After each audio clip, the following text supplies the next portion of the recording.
Involvement है defamation में? देखिए, जब न्यायालय से पवन खेड़ा जी को राहत मिल जाती है तो जयराम रमेश जी क्या ट्वीट करते हैं कि असत्य की विजय है। राहुल गांधी जी को राहत नहीं मिलती है तो लोकतंत्र खतरे में है। अभी सर्वोच्च न्यायालय के 2 निर्णय आए पिछले हफ्ते, जिसमें कांग्रेस पार्टी का यह दावा था कि वो उनके पक्ष में रहे तो न्यायालय ठीक है, राहुल गांधी जी पे सजा हो जाए तो न्यायालय खराब है।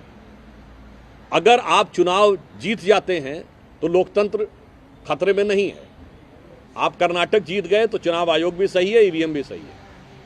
आप उत्तर प्रदेश और गुजरात बैडली हार गए तो चुनाव आयोग पर भी प्रश्न चिन्ह है। और इस पे तो मैं सिर्फ उनसे कहना चाहूँगा कि बेहतर होगा कि वो उस पुराने दोहे को याद करें कि बुरा जो देखन मैं चला, बुरा न मिलिया कोई, जो दिल खोजूं आपना मुझसे बुरा न कोई। न्यूयॉर्क में एक आयोजन का होने जा रहा है राहुल गांधी के कार्यक्रम का।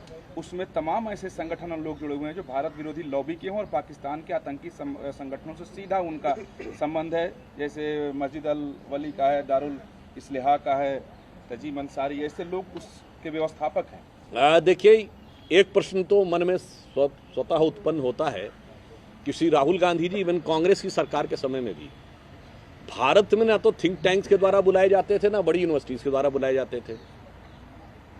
ये विदेश में ही उनको कैसे बुलाया जाता है, यह प्रश्न मैं दर्शकों के और देश की जनता के विवेक पे छोड़ता हूं। ये बात बहुत साफ समझ में आती है कि यदि आपको अपना ज्ञान उद्भासित करने के लिए भारत के संस्थान नहीं बुलाते, और हमारी सरकार छोड़िए, जब आपकी सरकार थी तब भी नहीं बुलाते थे, तब भी आपको कभी नहीं दिखेगा कि वो किसी भी प्रकार का जाकर विचार व्यक्त करते हैं।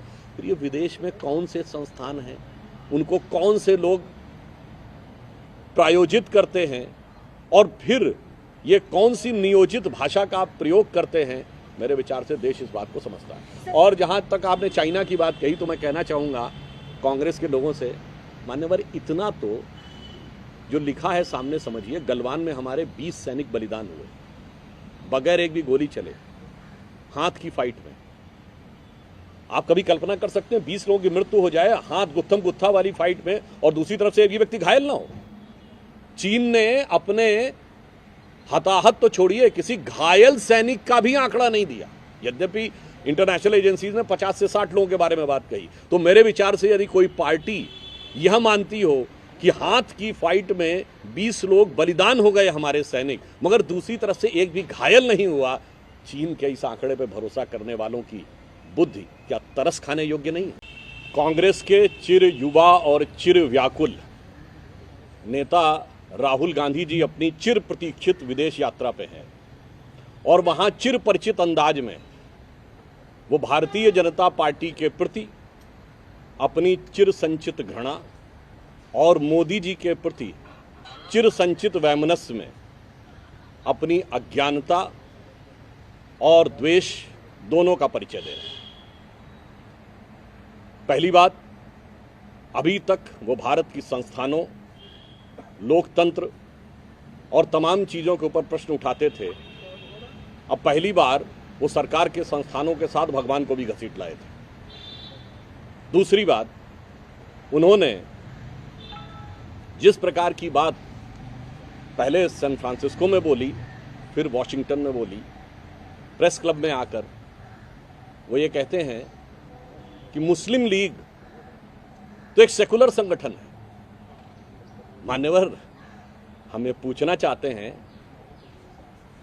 यदि मुस्लिम लीग सेकुलर संगठन है तो जब आपकी मुस्लिम लीग के साथ गठबंधन सरकार थी तो जून 2013 में केरल की मल्लापुरम की जिला परिषद ने प्रस्ताव पारित कर दिया था कि चूंकि वह मुस्लिम बाहुल्य हो गया है, इसलिए लड़कियों की शादी की आयु जो 18 वर्ष थी उसे घटा के 16% कर दी जाए, और मुस्लिम लीग कांग्रेस गठबंधन की सरकार ने उसे मान्यता दे दी थी। बाद में विपक्ष के द्वारा बहुत विषय उठाए जाने के ऊपर उन्होंने उसको पीछे किया था। तो ये सेकुलरिज्म था। बिल्कुल राहुल गांधी जी की और कांग्रेस पार्टी की बुद्धि के आधार के ऊपर मुस्लिम लीग, जो कि 47 में बनी कैसे थी, ये कहते हैं साहब उस मुस्लिम लीग से कोई कनेक्शन नहीं। तो मैं बताना चाहता हूं, आज का पूरा साउथ इंडिया जिस मद्रास प्रेसिडेंसी में था उसमें लगभग सारी सीटें जिन्ना की मुस्लिम लीग ने पाई थी, और 95% वोट पाया था, वो सब चले गए क्या? उसी के तुरंत बाद इसका गठन हुआ। कोई बात नहीं, नाम से ही काफी है। कांग्रेस के नेता कहते हैं पढ़े लिखे नहीं है क्या? मेरा कहना है दिखाई नहीं पड़ता क्या? दूसरा, ऑल इंडिया मजलिसे इत्तिहादुल मुसलमीन के साथ अविभाजित आंध्र प्रदेश में सरकार चला चुके हैं, ये भी सेकुलर है। फुरफुरा शरीफ के गद्दी नशीब पीरजादा अब्बास सिद्दीकी के साथ बंगाल में गठबंधन कर चुके हैं, वो भी सेकुलर है। सिमी एक सांस्कृतिक संगठन है, पीएफआई एक सांस्कृतिक संगठन है, वो भी सेकुलरिज्म के प्रतीक हैं। और कांग्रेस पार्टी की जो ये सोच है, जो राहुल गांधी वहां पर व्यक्त कर रहे हैं, इस सोच के अनुसार तो बड़े से बड़े आतंकवाद के आरोपी भी सिर्फ भटके हुए नौजवान हैं। ओसामा जी है, हाफिज साहब है, इशरत बेटी है, जाकिर नायक शांति का मसीहा है, बुरहान वानी भटका नौजवान है, अफजल गुरु हालात का मारा है, और याकूब मेनन की जुडिशियल किलिंग है। तो मुझे लगता है कि आप जब 7 समंदर पार जाते हैं, तो हम सब लोगों ने सुना होगा पहले कि किसी का दिमाग 7वें आसमान पे पहुंच जाए तो उसे कुछ समझ में नहीं आता। मुझे लगता है राहुल गांधी जब 7 समंदर पार जाते हैं तो उनका दिमाग पता नहीं कहां हो जाता। जो दीवार पे लिखी इबारत की तरह साफ है, वो भी अगर उन्हें समझ में नहीं आए तो मुझे लगता है कि ये भारत की सबसे पुरानी पार्टी के तथाकथित सबसे युवा नेता के लिए की बुद्धि के ऊपर सबसे बड़ा प्रश्न चिन्ह है। और दूसरा, मैं एक और बात भी कहना चाहता हूं। आप तो वहां गए ना जिसको आप कहते थे so called defenders of democracy. Bar bar Congress party ये कहती है कि साहब ये विषय नहीं, मुद्दे की बात करो, अर्थव्यवस्था की बात। तो एक बार ये भी बोल देते कि जिस सिलिकॉन वैली में जाके आप बैठे, वहां सिलिकॉन वैली बैंक बैंकरप्ट हो चुका है पिछले दिनों में। अमेरिका में रेट ऑफ इन्फ्लेशन क्या है? पिछले 30-40 सालों में सबसे ज्यादा है, 5% के आसपास है। लेटेस्ट देखेंगे तो 4.95 है। भारत में अभी भी लास्ट रेट ऑफ इन्फ्लेशन 4.7 है, ग्रोथ रेट हमारी 7.2 है। ये भी बता देते कम से कम ईमानदारी से जो आप कहते हैं। और मैं ये भी बताना चाहता हूं, अमेरिका में स्थिति ये कि वहां भुगतान का संकट भी है। और नवंबर 2021, और शायद डेट है 21 नवंबर, आप लोग चेक कर सकते हैं जाके, व्हाइट हाउस की प्रेस रिलीज देख लीजिए, उन्होंने स्ट्रेटेजिक ऑयल रिजर्व खोले कीमतों को कम करने के लिए। उसके बावजूद मोदी जी के नेतृत्व में भारत वर्तमान परिस्थिति में सबसे बेहतरीन ढंग से चल रहा है। मेरे विचार से सबसे अधिक विदेश भ्रमण करने वाले नेता को यह तो भी बोलना चाहिए था कि भारत IMF के अनुसार और अभी लेटेस्ट ग्रोथ रेट के अनुसार सबसे बेहतर स्थिति में है। परंतु क्या कहा जाए, न अर्थव्यवस्था का ज्ञान है, न राजनीति का ज्ञान है, केवल दिल में भरा हुआ भाजपा और मोदी जी नहीं, भारतीय संस्कृति के प्रति एक अवमानना का स्थान है।